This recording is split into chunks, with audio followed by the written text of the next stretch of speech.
ನಮಸ್ಕಾರ ವೀಕ್ಷಕರೇ, ಓಲಿ news YouTube ಚಾನಲ್ಗೆ ಮತ್ತೊಮ್ಮೆ ನಿಮಗೆಲ್ಲ ಸ್ವಾಗತ. ನಾನು ನಿಮ್ಮ ಗೆಳೆಯ ಇಟ್ಗಿ ಹೇಮಂತ್. ಕಳೆದ ವಿಧಾನಸಭಾ ಚುನಾವಣೆಯಲ್ಲಿ ಗೆದ್ದು ಬಿಗಿದ್ದಂತಹ ಕಾಂಗ್ರೆಸ್ಗೆ ಇದೀಗ ಲೋಕಸಭಾ ಚುನಾವಣೆ ತೀವ್ರ ಸಂಕಷ್ಟವನ್ನು ತಂದಿಟ್ಟಿದೆ ಅಂದರೆ ತಪ್ಪಾಗೋದಿಲ್ಲ. ಕಳೆದ ವಿಧಾನಸಭಾ ಚುನಾವಣೆ ವೇಳೆಗೆ ನಾವು 135ಕ್ಕೂ ಹೆಚ್ಚು ಸ್ಥಾನಗಳನ್ನು ಗೆದ್ದೇ ಗೆಲ್ತೀವಿ ಅಂತಕ್ಕಂಥ ಪಕ್ಕಾ ಅಂಕಿಅಂಶಗಳನ್ನು ಕೊಟ್ಟಿದ್ದಂತಹ ಡಿ.ಕೆ. ಶಿವಕುಮಾರ್ ಇದೀಗ ಲೋಕಸಭಾ ಚುನಾವಣೆಯಲ್ಲಿ ಕಾಂಗ್ರೆಸ್ ಎಷ್ಟು ಸ್ಥಾನವನ್ನು ಗೆಲ್ಲುತ್ತೆ ಅಂದರೆ ಬಾಯೇ ಬಿಡ್ತಾ ಇಲ್ಲ. ಕಾಂಗ್ರೆಸ್ಗೆ ಇದೀಗ ಲೋಕಸಭಾ ಚುನಾವಣೆಯಲ್ಲಿ ಸುಮಾರು 7-8 ಕ್ಷೇತ್ರಗಳಲ್ಲಿ ಅಭ್ಯರ್ಥಿಗಳ ಕೊರತೆ ಕಂಡು ಬರ್ತಾ ಇದೆ. ಎಷ್ಟೇ ಅಳೆದು ತೂಗಿ ಅಭ್ಯರ್ಥಿಗಳನ್ನು ಫೈನಲ್ ಮಾಡಕ್ಕೆ ಹೋದರೂ ಕೂಡ ಕಾಂಗ್ರೆಸ್ ಬಯಸಿದಂತಹ ಮುಖಂಡರು ಲೋಕಸಭಾ ಚುನಾವಣೆ ಸ್ಪರ್ಧೆ ಮಾಡೋದಕ್ಕೆ ಒಪ್ತಾ ಇಲ್ಲ. ಡಿ.ಕೆ. ಶಿವಕುಮಾರ್ ಅವರು ಬಹುದೊಡ್ಡ ಪ್ಲಾನ್ ಅನ್ನು ಮಾಡಿದ್ರು. ಸುಮಾರು 8ರಿಂದ 10 ಪ್ರಭಾವಿ ಸಚಿವರನ್ನ ಲೋಕಸಭಾ ಚುನಾವಣಾ ಕಣಕ್ಕಿಳಿಸೋದ್ರ ಮೂಲಕ ಕರ್ನಾಟಕದಲ್ಲಿ ಡಬಲ್ ಡಿಜಿಟ್ ಅನ್ನ ನಾವು ಈ ಬಾರಿ ಕ್ರಾಸ್ ಮಾಡಬೇಕು ಅಂತಕ್ಕಂಥ ಚಿಂತನೆಯಲ್ಲಿದ್ದರು.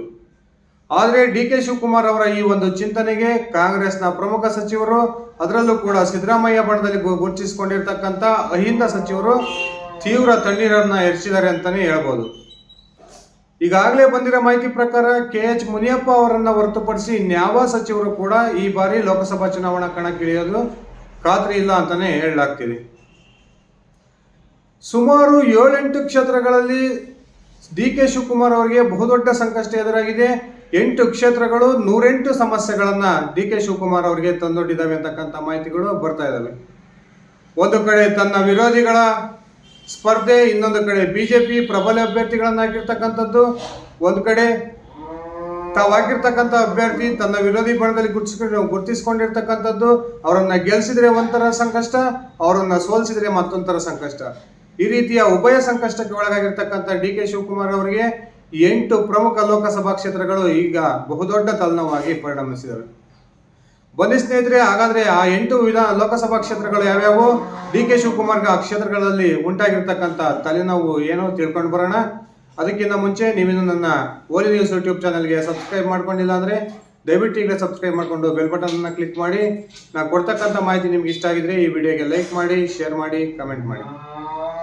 ವೀಕ್ಷಕರೇ, ನಾನು ಕ್ಷೇತ್ರವಾರು ಹೇಳ್ಕೊಂತ ಹೋಗ್ತೀನಿ. ಡಿ.ಕೆ. ಶಿವಕುಮಾರ್ ಅವರಿಗೆ ಈ ಕ್ಷೇತ್ರ ಯಾಕೆ ತಲೆನೋವಾಗಿದ್ದಾವೆ ಅಂತಕ್ಕಂಥದ್ದನ್ನ ನಾನು ಪ್ರತಿಯೊಂದು ಕ್ಷೇತ್ರವಾರು ಹೇಳ್ಕೊಂತ ಹೋಗ್ತೀನಿ. ಪ್ರಪ್ರಥಮವಾಗಿ ತನ್ನ ತಮ್ಮ ಪ್ರತಿನಿಧಿಸ್ತಾ ಇರ್ತಕ್ಕಂಥ ಬೆಂಗಳೂರು ಗ್ರಾಮಾಂತರ ಕ್ಷೇತ್ರ ಡಿ.ಕೆ. ಶಿವಕುಮಾರ್ ಅವರ ಪಾಲಿಗೆ ಬಹುದೊಡ್ಡ ಕಬ್ಬಿಣದ ಕಡಲೆ ಆಗಿರ್ತಕ್ಕಂಥದ್ದು ಬೆಂಗಳೂರು ಗ್ರಾಮಾಂತರ ಲೋಕಸಭಾ ಕ್ಷೇತ್ರ. ಕನಸಿನಲ್ಲಿಯೂ ಕೂಡ ಡಿ.ಕೆ. ಶಿವಕುಮಾರ್ ಮತ್ತು ಡಿ.ಕೆ. ಸುರೇಶ್ ಅವರು, ಸಿ.ಎನ್. ಮಂಜುನಾಥ್ ಅವರು ಆ ಒಂದು ಕ್ಷೇತ್ರದಲ್ಲಿ ಸ್ಪರ್ಧೆ ಮಾಡ್ತಾರೆ ಅಂತಕ್ಕಂಥ ಭಾವನೆ ಇರಲಿಲ್ಲ.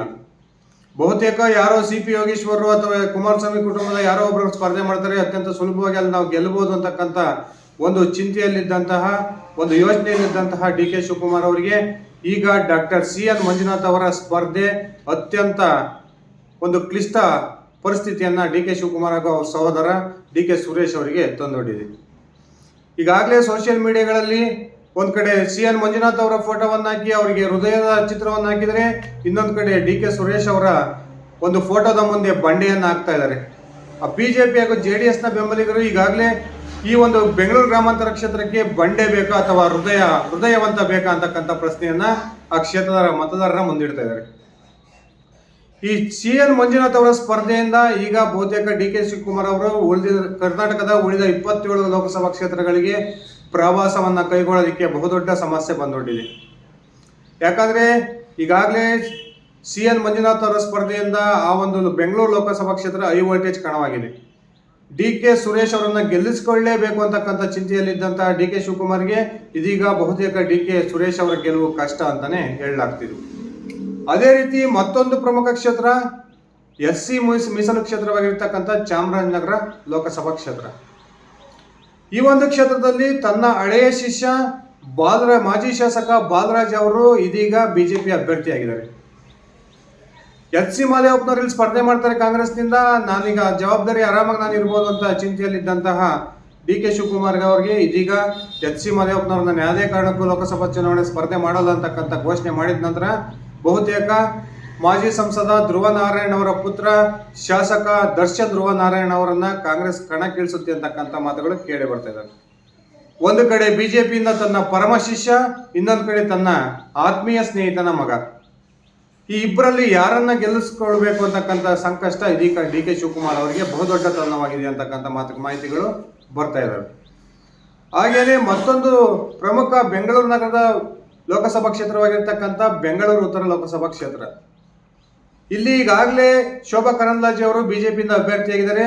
ಕಾಂಗ್ರೆಸ್ನಿಂದ ಬಹುತೇಕ ಕುಸುಮ ಹನುಮಂತರಾಯಪ್ಪ ಅವರನ್ನ ನಾನು ಕಾಂಗ್ರೆಸ್ನಿಂದ ಕಣಕ್ಕಿಳಿಸಬೇಕು ಅಂತಕ್ಕಂಥ ಯೋಚನೆಯಲ್ಲಿದ್ದಂಥ ಡಿ ಕೆ ಶಿವಕುಮಾರ್ ಅವರಿಗೆ ಇದೀಗ ಬೆಂಗಳೂರು ಗ್ರಾಮಾಂತರ ಕ್ಷೇತ್ರವೇ ಬಹುದೊಡ್ಡ ತಲೆನೋವು ಆಗಿರೋದ್ರಿಂದ ಕುಸುಮ ಹನುಮಂತರಾಯಪ್ಪ ಅವರನ್ನ ಇದೀಗ ಬೆಂಗಳೂರು ಉತ್ತರ ಲೋಕಸಭಾ ಕ್ಷೇತ್ರದಿಂದ ಕಣಕ್ಕಿಳಿಸೋಕ್ಕೆ ಸಾಧ್ಯವಾಗ್ತಾ ಇಲ್ಲ.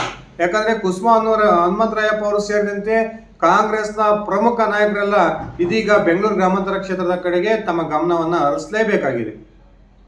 ಇನ್ನೊಂದು ಕಡೆ ಯಡಿಯೂರಪ್ಪನವರೊಂದಿಗೆ ಅಡ್ಜಸ್ಟ್ಮೆಂಟ್ ರಾಜಕಾರಣದಲ್ಲಿರ್ತಕ್ಕಂಥ ಡಿ ಕೆ ಶಿವಕುಮಾರ್ ಅವರಿಗೆ ಯಾವುದೇ ಕಾರಣಕ್ಕೂ ಶೋಭಾ ಕರಂದ್ಲಾಜೆ ಅವರು ಸೋಲ್ತಕ್ಕಂಥದ್ದು ಇಚ್ಛೆ ಇಲ್ಲ.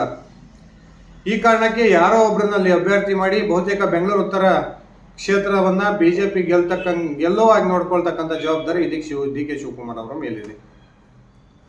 ಇನ್ನೊಂದು, ಈ ಬಾರಿ ಅತ್ಯಂತ ಒಂದು ಸ್ಪಷ್ಟವಾಗಿ ನಾವು ಮಂಡ್ಯ ಲೋಕಸಭಾ ಕ್ಷೇತ್ರವನ್ನ ಗೆಲ್ತೀವಿ ಅಂತ ಮಾತನ್ನ ಕಾಂಗ್ರೆಸ್ ನಾಯಕರು ಹೇಳ್ತಾ ಬರ್ತಿದ್ರು.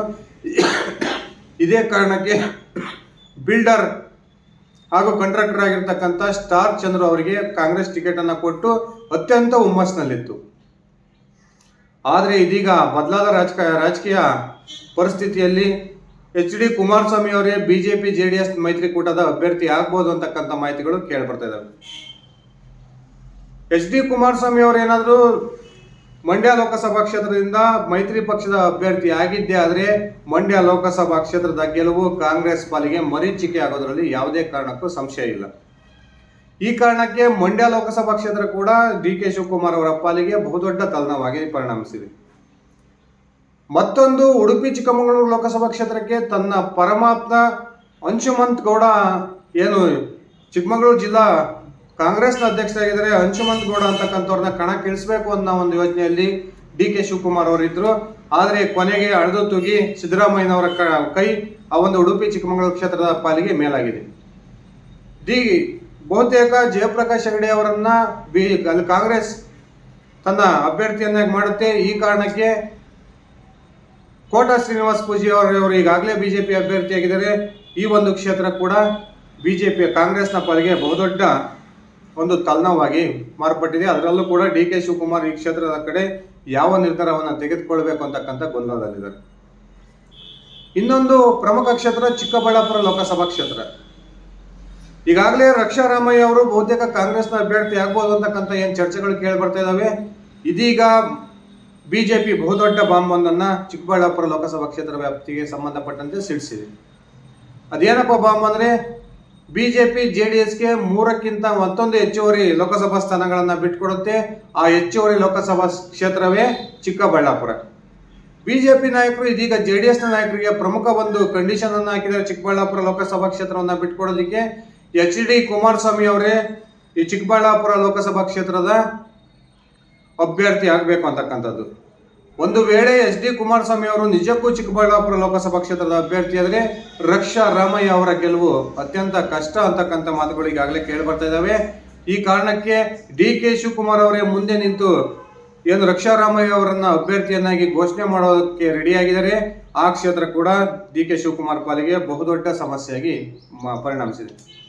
ಇನ್ನ 2 ಪ್ರಮುಖ ಲೋಕಸಭಾ ಕ್ಷೇತ್ರಗಳಂತೂ ಡಿ ಕೆ ಶಿವಕುಮಾರ್ಗೆ ಅತ್ಯಂತ ಹೆಚ್ಚು ದೊಡ್ಡ ತಲೆನೋವನ್ನು ತಂದಿಟ್ಟಿದರು. ಒಂದು ಬೆಳಗಾವಿ, ಇನ್ನೊಂದು ಚಿಕ್ಕೋಡಿ. ಡಿ ಕೆ ಶಿವಕುಮಾರ್ ಇಲ್ಲಿವರೆಗೂ ಯೋಚನೆ ಮಾಡಿದ್ರು ಬಹುತೇಕ ಬೆಳಗಾವಿ ಲೋಕಸಭಾ ಕ್ಷೇತ್ರವನ್ನ ಸತೀಶ್ ಜಾರಕಿಹೊಳಿ ಅವರು ಕೇಳ್ತಾರೆ. ಆ ಮೂಲಕ ಅವರ ಪುತ್ರಿ ಬೆಳಗಾವಿ ಲೋಕಸಭಾ ಕ್ಷೇತ್ರದಲ್ಲಿ ಬಿಜೆಪಿ ಕಾಂಗ್ರೆಸ್ನ ಅಭ್ಯರ್ಥಿ ಆಗ್ತಾರೆ ಅಂತಕ್ಕಂಥ ಚಿಂತೆ ಡಿ ಕೆ ಶಿವಕುಮಾರ್ ಅವ್ರಿಗಿತ್ತು. ಆದರೆ ಸತೀಶ್ ಜಾರಕಿಹೊಳಿ ಅವರು ಬೆಳಗಾವಿ ಲೋಕಸಭಾ ಕ್ಷೇತ್ರದ ಟಿಕೆಟ್ ಅನ್ನೇ ಕೇಳಲಿಲ್ಲ. ಕೊನೆಗೆ ಲಕ್ಷ್ಮೀ ಹೆಬ್ಬಾಳ್ಕರ್ ಅವರ ಪುತ್ರ ಮೃಣಾಲ್ ಹೆಬ್ಬಾಳ್ಕರ್ ಅವರನ್ನ ಕಾಂಗ್ರೆಸ್ ಆ ಒಂದು ಕ್ಷೇತ್ರಕ್ಕೆ ಕಾಂಗ್ರೆಸ್ನ ಅಭ್ಯರ್ಥಿಯಾಗಿ ಅಂತಿಮಗೊಳಿಸಿದೆ.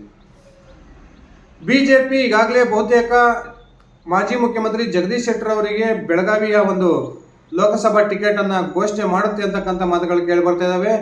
ಒಂದು ವೇಳೆ ಅಲ್ಲಿ ಜಗದೀಶ್ ಶೆಟ್ಟರ್ ಅವರು ಬಿಜೆಪಿ ಅಭ್ಯರ್ಥಿ ಆಗಿದ್ದೇ ಆದರೆ ತನ್ನ ಪರಮಾಪ್ತಿಯಾಗಿರ್ತಕ್ಕಂಥ ಲಕ್ಷ್ಮೀ ಹೆಬ್ಬಾಳ್ಕರ್ ಅವರ ಪುತ್ರ ಮೃಣಾಲ್ ಹೆಬ್ಬಾಳ್ಕರ್ ಅವರ ಒಂದು ಗೆಲುವು ಅತ್ಯಂತ ಕಷ್ಟ ಅಂತಕ್ಕಂಥ ಚಿಂತೆ ಇದೀಗ ಡಿ ಕೆ ಶಿವಕುಮಾರ್ ಅವರನ್ನ ಕಾಡ್ತಾ ಇದೆ.